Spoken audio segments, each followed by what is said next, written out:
Hi friends, ഇന്ന് ഞാനൊരു അടിപൊളി മീൻകറിയുടെ റെസിപ്പിയുമായിട്ടാണ് എത്തിയിരിക്കുന്നത് കേട്ടോ.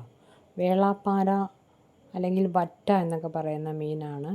അതൊരു ഇടത്തരം വലിപ്പമുള്ള ഒരു മീൻ കിട്ടിയിരുന്നു കേട്ടോ. അപ്പോൾ ആ മീൻ ഇന്ന് കറി വെച്ചത് എങ്ങനെയാണെന്ന് ഒന്ന് കണ്ടു നോക്കിയാലോ. നല്ല അടിപൊളി ടേസ്റ്റുള്ളൊരു മീൻ കറിയായിരുന്നു ഇത്. അപ്പോൾ ഇതിനായിട്ട് ഒരു മീനാണ് കിട്ടിയത്. അത് ചെറിയ കഷ്ണങ്ങളാക്കി വെച്ചിട്ടുണ്ട്, തോലൊക്കെ കളഞ്ഞ്. കുറച്ച് നൈസായിട്ടാണ് കട്ട് ചെയ്ത് വെച്ചിരിക്കുന്നത്, കാരണം അരപ്പൊക്കെ ഒന്ന് പിടിക്കണ്ടേ, എരിവും പുളിവൊക്കെ ഒന്ന് പിടിക്കാനായിട്ട് നൈസായിട്ട് കട്ട് ചെയ്ത് വെച്ചിരിക്കുകയാണ് കേട്ടോ. അപ്പോൾ നല്ല അടിപൊളി ടേസ്റ്റുള്ളൊരു കറിയായിരുന്നു. അപ്പോൾ ഇതെങ്ങനെ തയ്യാറാക്കിയിരിക്കുന്നത് കണ്ടു നോക്കിയാലോ. അപ്പോൾ അതിനായിട്ട് ഒരു ചട്ടി അടുപ്പിൽ വെച്ചിട്ടുണ്ട്. ചൂടായി വന്നപ്പോൾ കുറച്ച് വെളിച്ചെണ്ണ ഒഴിച്ച് കൊടുത്തിട്ടുണ്ട്. ഇനി എണ്ണയൊന്ന് ചൂടായി വരുന്ന സമയത്ത് ഒരു 1/2 ടീസ്പൂൺ ഉലുവ നമുക്കതിലേക്ക് ചേർത്ത് കൊടുക്കാം. ഉലുവയൊന്ന് പൊട്ടി വരട്ടെ. പൊട്ടി വരുന്ന സമയത്ത് ഒരു 5-6 അല്ലി വെളുത്തുള്ളി ചെറുതായിട്ട് അരിഞ്ഞ് ചേർത്ത് കൊടുക്കാം. ഒന്ന് വഴറ്റി കൊടുക്കാം. വെളുത്തുള്ളി ഒന്ന് വഴന്നു വരുന്ന സമയത്ത് ഒരു ചെറിയ കഷ്ണം ഇഞ്ചി കൂടി നമുക്കതിലേക്ക് ചേർത്ത് കൊടുക്കാം. ഇഞ്ചിയും കൂടെ ചേർത്ത് നന്നായിട്ടൊന്ന് വഴറ്റി കൊടുക്കാം. അപ്പോൾ ഇഞ്ചിയും വെളുത്തുള്ളിയൊക്കെ ഒന്ന് നന്നായിട്ട് വഴന്നു വരണം. ആ സമയത്ത് ഒരു 10-20 ചെറിയ ഉള്ളി ഉണ്ടല്ലോ, അത് ചെറുതായിട്ട് അരിഞ്ഞു വെച്ചത് ചേർത്ത് കൊടുക്കുന്നുണ്ട്.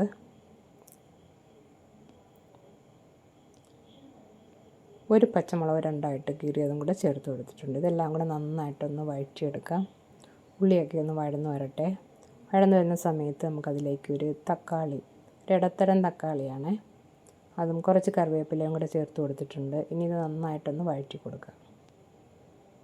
തക്കാളിയൊക്കെ ഒന്ന് വഴന്ന് കിട്ടണം. അതുവരെ നന്നായിട്ട് നമുക്കിതിനെ ഒന്ന് വഴറ്റി കൊടുക്കാം. തക്കാളിയെല്ലാം വഴന്ന് വന്നതിന് ശേഷം നമുക്കിതിലേക്ക് പൊടികളൊക്കെ ചേർത്ത് കൊടുക്കാം. ഒന്ന് മൂടി വെച്ച് കൊടുക്കാം. തക്കാളി ഒന്ന് വഴന്ന് വരട്ടെ. ഇപ്പോൾ ഇതാ മൂടി വെച്ച് 2-3 മിനിറ്റ് കഴിഞ്ഞിട്ടുണ്ട്. ഈ സമയത്ത് തക്കാളിയൊക്കെ ഒന്ന് വഴന്ന് കിട്ടിയിട്ടുണ്ട്.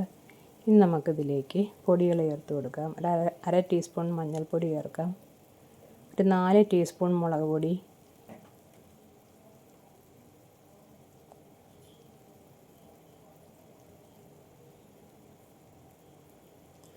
2 ടീസ്പൂൺ മല്ലിപ്പൊടി, ഒരു 1/2 ടീസ്പൂൺ ഉലുവ പൊടിച്ചത്, ഇത്രയും കൂടെ ചേർത്ത് നന്നായിട്ടൊന്ന് വഴറ്റിയെടുക്കാം. ആ എണ്ണയിൽ തന്നെ ഒന്ന് വഴന്ന് വരട്ടെ. അതുവരെ നമുക്ക് ഒന്ന് ഇളക്കി കൊടുക്കാം. അതിനുശേഷം ഇതിലേക്കൊരു 3-4 അല്ലി കുടംപുളി ചേർത്ത് കൊടുത്തിട്ടുണ്ട് കേട്ടോ, കുറച്ച് വെള്ളമായിട്ട്. അതിനുശേഷം ഒന്നുകൂടെ ഒന്ന് വഴറ്റി, പിന്നെ ആവശ്യത്തിനുള്ള വെള്ളം കൂടെ ചേർത്ത്, ആവശ്യത്തിനുള്ള ഉപ്പും ചേർത്ത് നമുക്കൊന്ന് മൂടി വെച്ച് കൊടുക്കാം.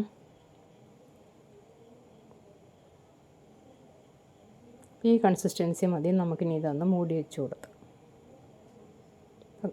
കറി മൂടി വെച്ചതിന് ശേഷം ഒരു 5 മിനിറ്റ് കഴിഞ്ഞ് നന്നായിട്ട് തിളച്ച് വന്നിട്ടുണ്ട്. ഈ സമയത്ത് നമുക്ക് മീൻ അതിലേക്ക് ചേർത്ത് കൊടുക്കാം. മീൻ നമ്മൾ നൈസായിട്ട് കട്ട് ചെയ്തിരിക്കുന്നുണ്ട്, പെട്ടെന്ന് ഉപ്പും പുളിയൊക്കെ പിടിക്കും കേട്ടോ. അപ്പോൾ മീനൊന്ന് കറിയിലേക്കൊന്ന് താഴ്ത്തി വെച്ച് കൊടുക്കാം. അതിനുശേഷം നമുക്കൊന്ന് മൂടി വെച്ച് കൊടുക്കാം. ഒരു 6-7 മിനിറ്റ് ഇനി ഒന്ന് മൂടി വെച്ച് തിളപ്പിക്കാം. ഇപ്പോൾ ഒരു 7 മിനിറ്റ് കഴിഞ്ഞിട്ടുണ്ട്. തിളച്ച് വന്നിട്ടുണ്ട്. തിളയെല്ലാം വറ്റി, കണ്ടോ, എണ്ണയൊക്കെ തെളിഞ്ഞ് വന്നിട്ടുണ്ട്. ഈ സമയത്ത് ഒരു 1/2 കപ്പ് തേങ്ങാപ്പാലാണ് ഇതിലേക്ക് ചേർത്ത് കൊടുത്തിരിക്കുന്നത്. തേങ്ങാപ്പാൽ ചേർത്തിട്ട് ഒന്ന് ചുറ്റിച്ച് കൊടുക്കാം. ഒരു പരന്ന സ്പൂണാണെങ്കിൽ സൈഡ് കൊണ്ടൊന്ന് ഇളക്കി കൊടുത്താൽ മതി കേട്ടോ. അപ്പോൾ ഇത് വലിയ മീനായതുകൊണ്ട് പൊടിഞ്ഞൊന്നും പോകാൻ ചാൻസ് ഇല്ല. അപ്പോൾ ഇത്രയേ ഉള്ളൂ. ഇനി ഈ പാലൊന്ന് ചൂടായി വരണം. ചെറിയ തിളയൊക്കെ വന്നിട്ടുണ്ട്. ഇനി കുറച്ച് കറിവേപ്പില നിരത്തി കൊടുക്കുക. ഇനി താളിക്കൊന്നും വേണ്ട കേട്ടോ, നമ്മൾ ആദ്യം അതൊക്കെ ചെയ്തതാണല്ലോ. ഇന്നത്തെ എൻ്റെ ഈ കറി എല്ലാവർക്കും ഇഷ്ടപ്പെട്ടു എന്ന് വിചാരിക്കുന്നു. ഇഷ്ടപ്പെട്ടുവെങ്കിൽ ലൈക്ക് ചെയ്യുക, ഷെയർ ചെയ്യുക, കമൻറ്റ് ചെയ്യുക, ചാനൽ സബ്സ്ക്രൈബ് ചെയ്യുക. അതേപോലെ തന്നെ ഹൈപ്പ് ചെയ്യാൻ മറക്കരുതേ. Okay, thank you.